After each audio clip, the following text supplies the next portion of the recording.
ओम नमः शिवाय। शिव पुराण श्री रुद्र संहिता द्वितीय खंड 28वां अध्याय सती का दक्ष के यज्ञ में आना। ब्रह्मा जी कहते हैं, नारद, जिस समय देवता और ऋषिगण दक्ष के यज्ञ में भाग लेने के लिए उत्सव करते हुए जा रहे थे, उस समय दक्ष की पुत्री सती अपनी सखियों के साथ गंधमादन पर्वत पर धारागृह में अनेक क्रीड़ाएं कर रही थी। सती ने देखा कि रोहिणी के साथ चंद्रमा कहीं जा रहे थे। तब सती ने अपनी प्रिय सखी विजया से कहा कि विजये, जल्दी जाकर पूछो कि देवी रोहिणी और चंद्र कहाँ जा रहे हैं। तब विजया दौड़कर चंद्रदेव के पास गई और उन्हें नमस्कार करके उनसे पूछा कि हे चंद्रदेव, आप कहाँ जा रहे हैं। चंद्रदेव ने उत्तर दिया कि वे दक्ष द्वारा आयोजित यज्ञ में निमंत्रित हैं, अतः वहीं जा रहे हैं। यज्ञोत्सव के बारे में सुनकर देवी विजया तुरंत देवी सती के पास आई और सारी बातों से सती को अवगत कराया। तब देवी सती को बड़ा आश्चर्य हुआ कि ऐसी क्या बात है जो पिताजी ने यज्ञोत्सव के लिए अपनी बेटी दामाद को निमंत्रण तो दूर सूचना भी नहीं दी। बहुत सोचने पर भी उनकी समझ में कुछ नहीं आ सका। असमंजस की स्थिति में वे अपने पति महादेव जी के पास गई और उनसे कहने लगी।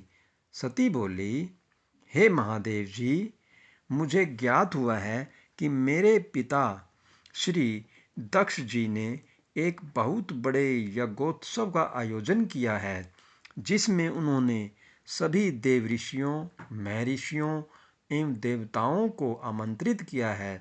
सभी देवता और ऋषिगण वहाँ एकत्रित हो चुके हैं। हे प्रभु, मुझे बताइए कि आप वहाँ क्यों नहीं जा रहे हैं। आप सभी सुहृदयों से मिलने को हमेशा आतुर रहते हैं। आप भक्त वत्सल हैं। प्रभु, उस महायज्ञ में सभी आपके भक्त पधारे हैं। आप मेरी प्रार्थना मानकर आज ही मेरे साथ मेरे पिता के उस महान यज्ञ में चलिए। सती इस प्रकार भगवान शंकर से यज्ञशाला में चलने की प्रार्थना करने लगी। सती की प्रार्थना सुनकर भगवान महेश्वर बोले, हे देवी, तुम्हारे पिता दक्ष मेरे विशेष द्रोही हो गए हैं। वे मुझसे बैर की भावना रखते हैं। इसी कारण उन्होंने मुझे निमंत्रण नहीं दिया और जो बिना बुलाए दूसरों के घर जाते हैं, वे मरण से भी अधिक अपमान पाते हैं।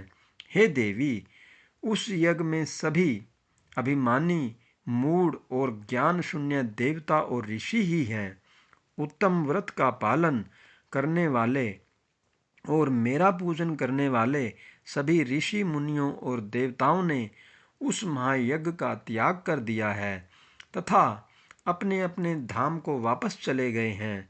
अतः प्रिय, हमारा उस यज्ञ में जाना अनुचित है।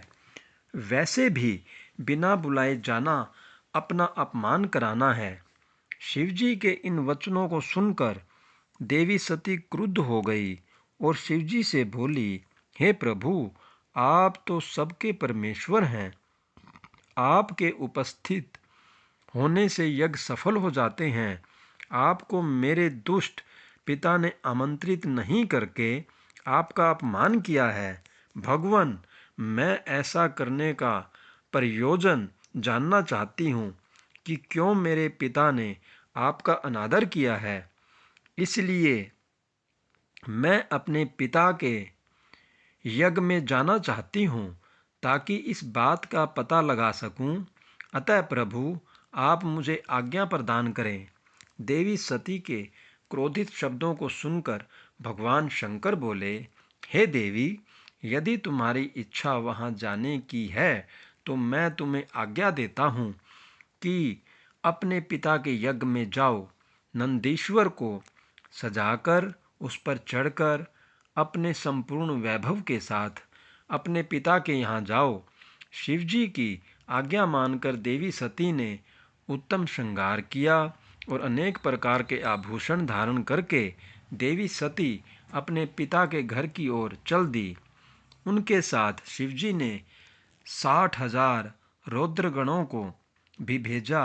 वे सभी गण उत्सव रचाकर देवी का गुणगान करते हुए दक्ष के घर की ओर जाने लगे। शिवगणों ने पूरे रास्ते शिव शिवा के यश का गान किया। उस यात्रा काल में जगदम्बा बहुत शोभा पा रही थी। उनकी जय जयकार से सारी दिशाएं गूंज रही थी।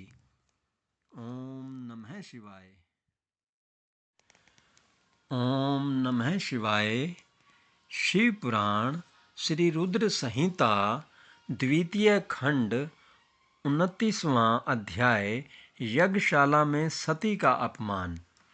ब्रह्मा जी बोले, हे नारद, दक्ष कन्या देवी सती उस स्थान पर गई जहाँ महान यज्ञोत्सव चल रहा था, जहाँ देवता, असुर और मुनि, साधु संत अग्नि में मंत्रोच्चारण के साथ आहुतियाँ डाल रहे थे।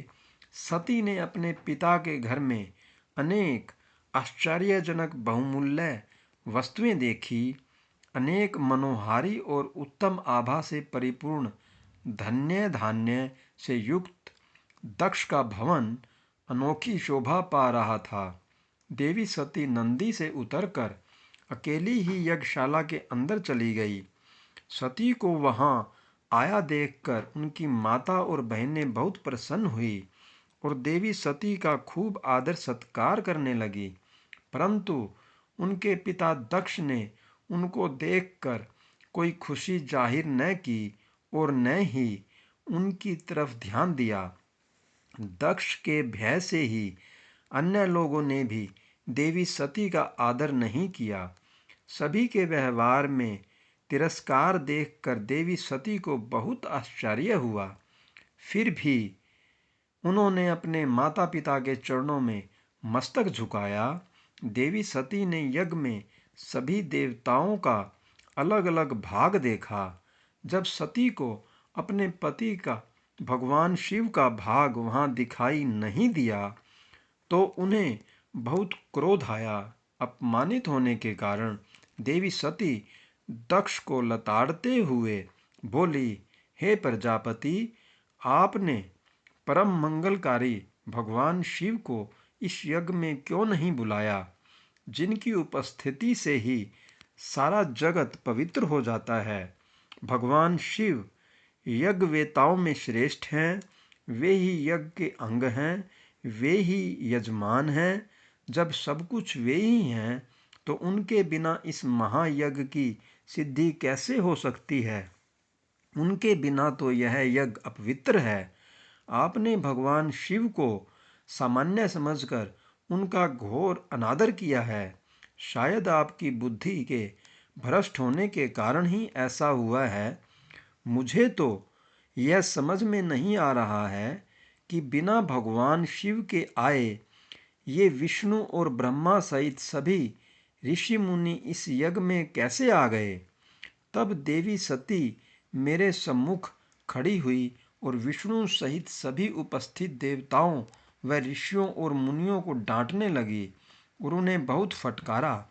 ब्रह्मा जी बोले, हे मुनि श्रेष्ठ नारद, क्रोध से भरी देवी जगदम्बा ने अत्यंत दुखी मन से हम सभी देवता और मुनियों को बहुत सी बातें सुनाई। देवी सती की बातें सुनकर कोई भी कुछ नहीं बोला, परंतु उनके पिता दक्ष उनके वचनों से बहुत अधिक क्रोधित हो गए और इस प्रकार बोले। दक्ष ने कहा, हे पुत्री सती, तुम्हारे इस प्रकार के वचनों से क्या लाभ होगा। तुम बिना बात के सभी का अपमान कर रही हो। वैसे भी मैंने तुम्हें यहाँ आने का कोई निमंत्रण नहीं दिया था, तो तुम क्यों चली आई। तुम यहाँ खड़ी रहो या वापस चली जाओ, तुम्हारी इच्छा है। वैसे भी यहाँ उपस्थित सभी देवता और ऋषि मुनि यह जानते हैं कि तुम्हारे पति शिव अमंगलकारी हैं। उन्हें वेदों से बहिष्कृत किया गया है। वे भूतों, प्रेतों तथा पिशाचों के स्वामी हैं। उन्होंने बहुत बुरा वेश धारण किया है। इसीलिए मैंने रुद्र को इस महायज्ञ में नहीं बुलाया है। मैंने बिना सोचे समझे ब्रह्मा जी के कहने पर तुम्हारा विवाह उनसे कर दिया। नहीं तो शिव इस योग्य नहीं है कि उनसे किसी भी प्रकार से कोई संबंध बनाया जाए। अब तुम आ ही गई हो तो स्थान ग्रहण कर लो। आगे तुम्हारी जैसी इच्छा, हमारा कोई आग्रह नहीं है। दक्ष की ये बातें सुनकर उनकी दुहिता सती ने अपने पति की बुराई करने वाले अपने पिता को देखा तो उनके मन में रोष बढ़ गया। वे क्रोध से भर गई। तब वे मन में ही विचार करने लगी कि अब मैं शिवजी के सामने कैसे जाऊंगी। यदि किसी तरह उनके पास चली भी गई तो उनके द्वारा यज्ञ का समाचार पूछने पर क्या कहूँगी। यह सब सोचकर वे अपने पिता दक्ष से बोली, जो त्रिलोकीनाथ करुणानिधान महादेव जी की निंदा करता अथवा सुनता है वह हमेशा के लिए नरक में जाता है। अर्थात जब तक सूर्य और चंद्रमा का अस्तित्व है उसे नरक भोगना पड़ता है। इस प्रकार देवी सती को वहां आने पर बहुत पश्चाताप हो रहा था। अपने पति भगवान शिव की अवहेलना को वह सहन नहीं कर पा रही थी। तब वे अपने पिता दक्ष सहित अन्य देवताओं से कहने लगी। देवी सती बोली, तुम सभी भगवान शिव के निंदक हो। तुमने उनकी अवहेलना होते देखकर प्रभु शिव का अपमान किया है। इस पाप का फल तुम सभी को अवश्य भोगना पड़ेगा। जो लोग भक्ति और ज्ञान से विमुख हैं वे यदि ऐसा कार्य करें तो कोई आश्चर्य नहीं होता, परंतु जिन लोगों ने अज्ञान के अंधेरों को दूर कर अपने ज्ञान चक्षुओं को खोल लिया है, जो महात्माओं के चरणों की धूल से अपने को शुद्ध और पवित्र कर चुके हैं, उन्हें किसी से बैर भाव रखना, ईर्ष्या करना और निंदा करना कतई शोभा नहीं देता है। भगवान के श्री चरणों का ध्यान करते हुए उनका 2 अक्षर का नाम शिव का उच्चारण करने से ही सारे पाप धुल जाते हैं। तुम मूर्खता के वश में होकर उन्हीं भगवान का अनादर कर रहे हो। उनसे द्रोह करके तुम्हें कुछ भी हासिल नहीं होगा। उदार भगवान महादेव जी जटा और कपाल धारण किए शमशान में भूतों के साथ प्रसन्नतापूर्वक रहते हैं। वे शरीर पर भस्म लगाएं और गले में नरमुंडों की माला धारण करते हैं। फिर भी मनुष्य उनके चरणों की धूल अपने माथे पर लगाते हैं, क्योंकि वे साक्षात परमेश्वर हैं। वे परम ब्रह्म परमात्मा हैं। वे ऐश्वर्य से सदा ही दूर रहते हैं। जो ऐसे महापुरुष की निंदा करता है उसके जीवन को धिक्कार है। मैंने भी तुम्हारे द्वारा की गई अपने पति भगवान शिव की निंदा को सुना है, इसलिए मैं अपने शरीर को त्याग दूंगी। इस यज्ञ की अग्नि में प्रवेश कर मैं भस्म हो जाऊंगी। मैंने अपने प्रिय पति भगवान शिव का अनादर देख भी लिया है और उनके प्रति अपने पिता के कटु वचनों को भी सुन लिया है। अतः अब मैं इस जीवन का क्या करूं? मैं इस समय पूर्णतः असमर्थ हूं। इस यज्ञशाला में जो भी शक्तिवान और समर्थ्यवान पुरुष हों वह भगवान शिव की उपेक्षा करने वालों और उन्हें बुरा और अमंगलकारी कहने वाले की जीभ काट दे। तभी वह शिव निंदा सुनने के पाप से बच सकता है। जो ऐसा करने में समर्थ न हो तो उसे अपने दोनों कानों को बंद करके यहाँ से तुरंत चले जाना चाहिए। तभी वह दोष मुक्त होगा। फिर देवी सती अपने पिता दक्ष की ओर मुख करके बोली, जब मेरे पति महादेव जी मुझे आपके साथ संबंध होने के कारण दाक्षायणी कहकर पुकारेंगे तो मैं कैसे कुछ कह पाऊंगी। हे पिताजी, आपने मेरे पति का घोर अपमान करके मुझे उनके सामने जाने लायक भी नहीं छोड़ा। इसीलिए मेरे पास अब एक ही रास्ता शेष है। मैं आपके द्वारा प्राप्त इस घृणित शरीर का आपके सामने ही त्याग कर दूंगी। तत्पश्चात सती वहां उपस्थित सभी देवताओं से बोली कि तुम सबने करुणा निधान भगवान शिव की निंदा सुनी है, इसीलिए तुम्हारे कर्मों का दुष्परिणाम तुम्हें अवश्य मिलेगा। मेरे पति भगवान शिव तुम सबको इसका दंड अवश्य ही देंगे। उस समय देवी बहुत क्रोधित थी।